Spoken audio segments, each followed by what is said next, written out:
भगवान बुद्ध एक बार एक गांव में लोगों को उपदेश दे रहे थे।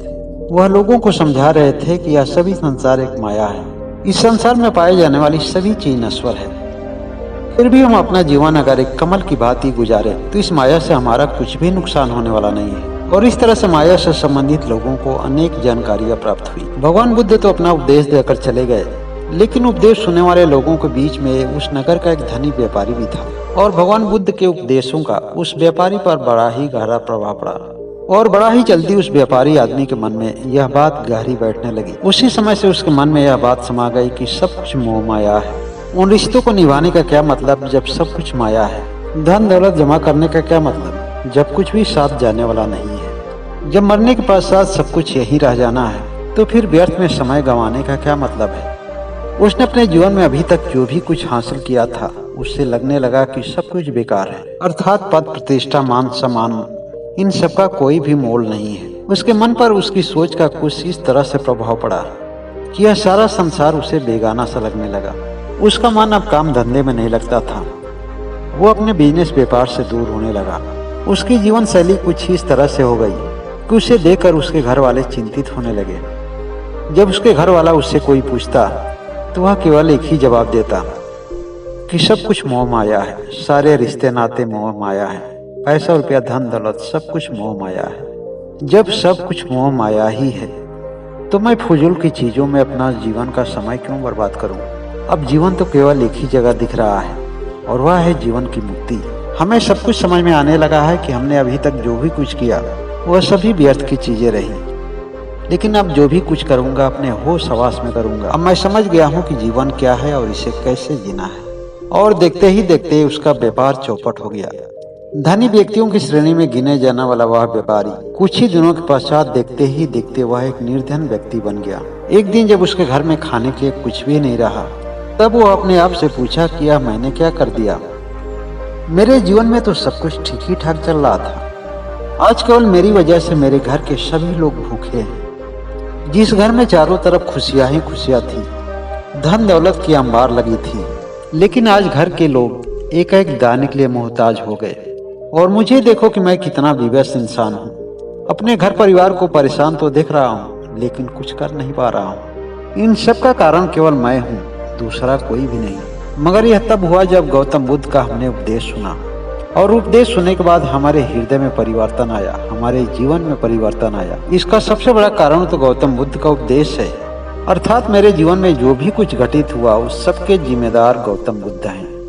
गौतम बुद्ध ना ही ऐसा उपदेश दिए होते और ना ही मैं उसको सुना होता। मगर आज इन बुरे दिनों में ऐसा कौन है जो मेरी समस्याओं से मुझे निजात दिलाए। फिर उस व्यापारी के मन में यह विचार आता है कि अगर समस्या उनकी वजह से पैदा हुई तो इसका हल भी उन्हीं के पास होगा। उनसे मिलने के बाद जरूर ही मेरी समस्याओं का हल मिलेगा। और वह तुरंत गौतम बुद्ध से मिलने चल दिया। गौतम बुद्ध से मिलने तो जा रहा था, लेकिन उसके मन में बुद्ध के प्रति बहुत ही आक्रोश था, क्योंकि अपने धनी से निर्धन होने का कारण वो उन्हीं को मान बैठा था। एक लंबी सफर के बाद वह गौतम बुद्ध के पास पहुंच गया और वह बुद्ध से मिलते ही बुद्ध पर भड़क गया और कहा कि हे बुद्ध, आप अपने आप को बहुत ज्ञानी समझते हैं। आपकी बातें केवल सुनने के लिए अच्छी हैं। यह तो अच्छा है कि सभी लोग आपकी बातों को अमल नहीं करते हैं, लेकिन मैं एक मूर्ख आदमी आपकी बातों को अमल करने लगा। आपकी बातों को ही सही मान लिया। आपके उपदेश को सुनते ही वह मेरे दिमाग में बैठ गया। आपने कहा कि यह संसार माया है। पैसा रुपया धन दौलत पद प्रतिष्ठा सब कुछ माया है। और मैं उसी दिन आपके बताए हुए रास्ते पर चल पड़ा। जो उस नगर का सबसे अमीर आदमी था वह उस नगर का आज सबसे गरीब आदमी बन गया। जब मैं आपसे नहीं मिला था, आपका उपदेश नहीं सुना था, उससे पहले मैं और मेरा घर परिवार बहुत ही खुशहाल था। लेकिन मैंने आपका उपदेश क्या सुन लिया कि मेरे जीवन में ग्रह लग गया। मेरे घर परिवार की खुशियों में ग्रह लग गया। मैं और मेरा पूरा परिवार आज एक एक दाने के लिए परेशान है। आपको शायद नहीं मालूम कि मैं और मेरा परिवार आज एक भिखारियों का जीवन जी रहे हैं, जो कभी पूरे नगर में सबसे धनी व्यापारी कहलाया करता था। और इन सबके जिम्मेदार केवल आप हैं, दूसरा और कोई भी नहीं। क्यों आप सीधे साधे लोगों को गलत उपदेश देते हैं? क्यों लोगों को गलत ज्ञान बांटकर उन्हें सपने दिखाते हैं? आक्रोश भरे शब्दों के साथ उस आदमी की गाथा सुनने के बाद भगवान बुद्ध मुस्कुराते हुए बोलते हैं कि आखिर तुमने हमारी बातों का अर्थ किस तरह से निकाला।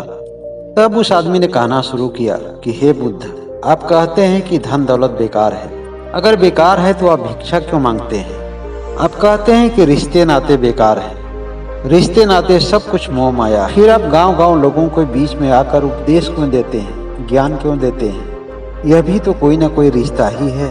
आप कहते हैं कि आध्यात्मिक जीवन से लाभ होता है, आध्यात्मिक जीवन हमें सुखी बनाता है। मगर आप बताएं कि आध्यात्मिक जीवन से कौन सा सुख मिलता है, कैसा लाभ होता है? तब गौतम बुद्ध कहते हैं कि हमने कहा कि संसार माया है, रिश्ता माया है, धन दौलत माया है। जब तुम अपने परिवार में अपनी पत्नी को पत्नी मानते हो, अपने बच्चों को अपना बच्चा मानते हो, तब अपने की वजह से उस पर अपना अधिकार जमाने लगते हो और तुम चाहने लगते हो कि जैसा तुम चाहते हो वैसे ही वो बोले, जो तुम्हें काम पसंद है वही काम वो करे।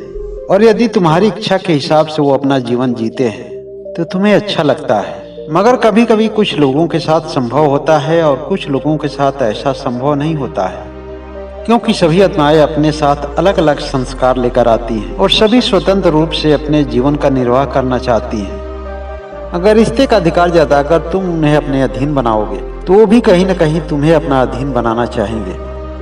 तुम्हारी इच्छा होती है कि तुम संसार में स्वतंत्र रहो, लेकिन अपने सभी रिश्ते को अपने अधीन बनाना चाहोगे और यही रिश्ते में तनाव का कारण बनता है। इसलिए ज्ञान कहता है कि पत्नी को पत्नी नहीं और बच्चे को बच्चे नहीं, बल्कि उसके साथ एक मेहमान नवाजी की तरह पेश आओ। साथ में सबके रहो, लेकिन एक मेहमान के भांति। सभी रिश्ते वही होंगे, लेकिन रिश्तों में प्रेम होगा और रिश्तों में कोई खटास नहीं होगी। अगर तुम व्यापारी हो तो व्यापार करो, लेकिन पैसे रुपये या किसी भी चीज के प्रति आसक्ति मत जताओ। जब पैसे रुपये के प्रति तुम्हारा मोह बढ़ता है, तब तुम अपने व्यापार में औरों से पैसा लेना तो चाहते हो, लेकिन तुम्हें देते समय तकलीफ होती है। और कुछ लोग ऐसा करते हुए बरकत समझते हैं, जबकि यह एक अधार्मिक प्रवृत्ति है। इसमें अल्पकालीन विकास तो दिखता है, लेकिन अंततः इससे जीवन में अशांति आती है। इसलिए जीवन में धन उपार्जन के लिए कोई भी काम करो तो उसके प्रति बहुत ज्यादा आसक्त नहीं होना चाहिए। फायदा हो रहा है या लाभ, यह माने नहीं रखता है, उचित और अनुचित माने रखता है। हो सकता है तुम्हारे व्यापार में कुछ घाटा हो रहा हो, लेकिन जो तुम कर रहे हो वह उचित है, तो आने वाले समय में हो सकता है कि आज का घाटा कहीं न कहीं कई गुना फायदा देकर जाए। गौतम बुद्ध उस व्यापारी को दो किस्से सुनाते हैं। एक फल की दुकान पर एक औरत फल लेने गई। उस औरत ने पूछी कि भैया केला क्या हिसाब दर्जन है? फल वाले ने कहा कि केला 60 रुपया दर्जन है। उस औरत ने कहा कि भैया कुछ सस्ता लगा लीजिए। फल वाले ने कहा कि मैडम कोई भी गुंजाइश नहीं हो पाएगी। औरत ने कहा कि चलिए 2 दर्जन केला दे दीजिए, और उसने 2 दर्जन केले का 120 रुपया दिया। फल वाला अभी पैसा ले ही रहा था, तब तक एक बूढ़ी औरत आ गई और उसने केले का दाम पूछ लिया। फल वाला ने बताया कि माताजी केला 20 रुपया दर्जन है। यह सुनकर पहले वाली औरत हैरान हो गई। बूढ़ी औरत के जाने के बाद उस महिला ने पूछा कि भैया आपने ऐसा क्यों किया? फल वाले ने बताया कि यह निहायत गरीब बूढ़ी है और इसके आगे पीछे कोई भी नहीं है। मैं इसकी मदद करना चाहता हूँ, लेकिन यह बहुत ही स्वाभिमानी है। जब मैं सहायता रूप में उसे फल बिना पैसे का देता हूँ तो वह कहती है कि मैं बिना पैसा दिए फल नहीं ले पाऊंगी, और नहीं चाहते हुए भी उसे मुझे पैसा लेना पड़ता है। और उसमें दूसरी विशेषता यह है कि जब भी वह मेरी दुकान पर आती है उस दिन मेरी बिक्री बहुत ही अच्छी होती है। अगर देखा जाए तो पहले कस्टमर के रूप में वह घाटा लगा कर जाती है, मगर शाम का परिणाम उसे बहुत ही अच्छा दिखता है। उसी फल मंडी में एक और भी दुकानदार था। उसकी दुकान से जब भी कोई फल लेता था, औरों की अपेक्षा वह 2-4 रुपया सस्ता तो देता था, लेकिन चालाकी और बुद्धिमानी से कुछ सड़े गले फल डाल देता था। सस्ते की वजह से लोग 1 किलो की जगह 4 किलो सेब लेते थे। तत्काल में उस फल वाले को लाभ जरूर दिखता था, लेकिन जो कस्टमर उसकी दुकान पर पहली दफा आता था दोबारा उसकी दुकान पर नहीं आता था, और इस तरह से उसके जो भी कस्टमर थे धीरे धीरे नहीं के बराबर हो गए थे। फिर भी उसमें कोई सुधार नहीं था और न ही कभी वह आत्ममंथन करना चाहता था। यह दोनों किस्से केवल यही बताते हैं कि माया से मुक्ति ही लाभ और हानि का कारण बनता है, लेकिन जो माया से मुक्त होकर व्यवसाय करता है, ना ही वह बहुत ज्यादा कमाकर खुशी से उछलता है और ना ही कम कमाने की वजह से दुखड़ा गाता है। गौतम बुद्ध उस व्यापारी से कहते हैं कि रह गई संसार की बात की संसार माया है। जिस काम को करने में ना ही उसे कोई सुख मिलता है और ना ही कोई खुशी मिलती है, फिर भी उस काम को करते हैं, क्योंकि उसे दुनिया को दिखाना होता है। उस काम को करने से समाज में उसे वाहवाही मिलती है, लोग उसे सलाम करते हैं, मान मर्यादा और प्रतिष्ठा मिलती है। दुनिया में कुछ ऐसे भी लोग होते हैं जिस काम को करने में उसकी आत्मा गवाह तो नहीं देती है।